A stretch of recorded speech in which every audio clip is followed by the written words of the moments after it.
Welcome back, my friends. Today I am talking about 3 things people never talk about in regards to being on a GLP-1. The first thing is night sweats.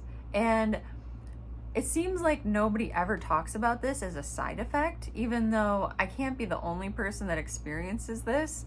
And if you are in your late 30s to, I'd say, like maybe mid 50s, it's probably good to know about this so you don't think it's something going on with perimenopause or menopause. I mean, that might be why you're having night sweats, but for me, it's always the first 2 nights after my shot. I know that those nights I'm not gonna wear like a heavy nightie to bed. I'm gonna make sure the AC is blasting, because if I don't, I'm gonna wake up and I'm gonna be crispy critter.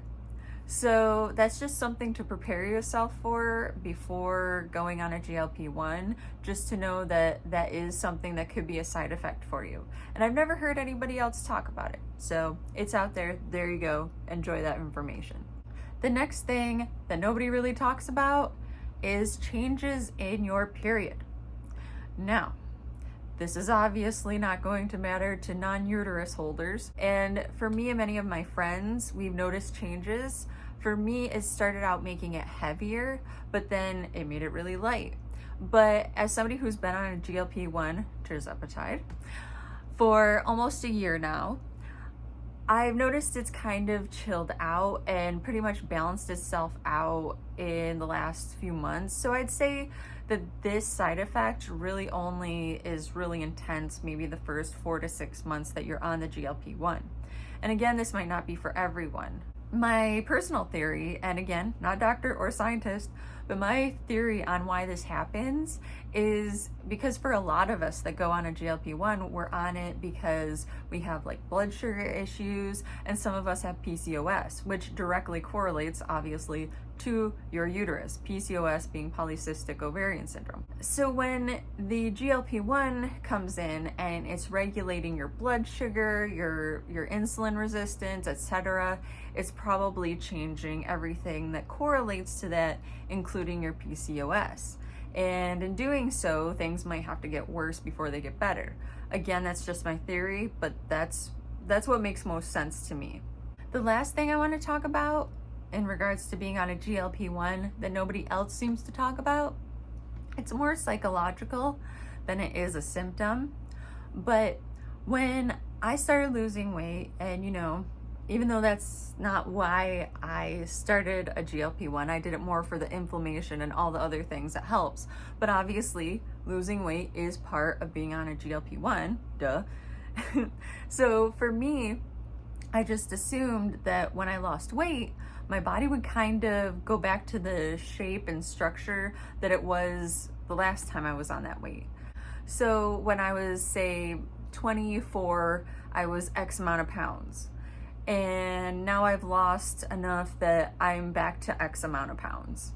Well, I would think I would be kind of the similar structure I was then, which is very much a pear shape, where my top half was petite, and then I had very large hips and thighs. And don't get me wrong, I still have large hips and thighs. They're not going anywhere. But I've noticed that going back to like the same weight I was at that age, I carry weight in different areas. So like my legs are actually thinner than they were back then, even though back then I did a lot of walking and a lot of physical exercise involving my leg. So it could be like a muscle mass situation, although I have gone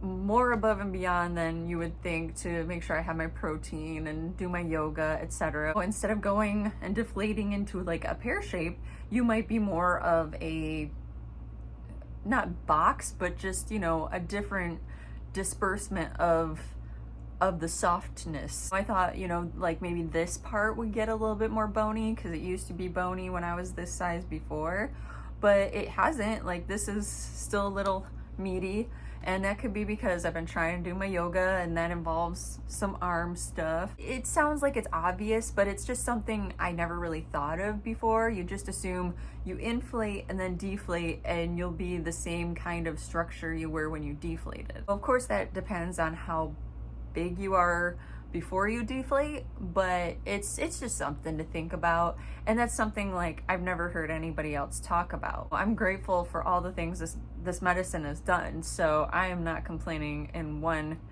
bit whatsoever. If you have any other things that you think, oh, you know, I've experienced this and nobody else has talked about it, I would love for you to put it in the comments, because I'd love to make another like part 2 of this video where I can share your experiences if you are cool with that, and just put that in as a heads up for anybody else who, whoops, I just knocked my drink over, and put that for anybody else that wants to learn more about things they maybe should know about, or just have a heads up on before they go on a GLP-1 or while they're on it, that other people don't really talk about. I really appreciate you guys as always, and I look forward to the next video.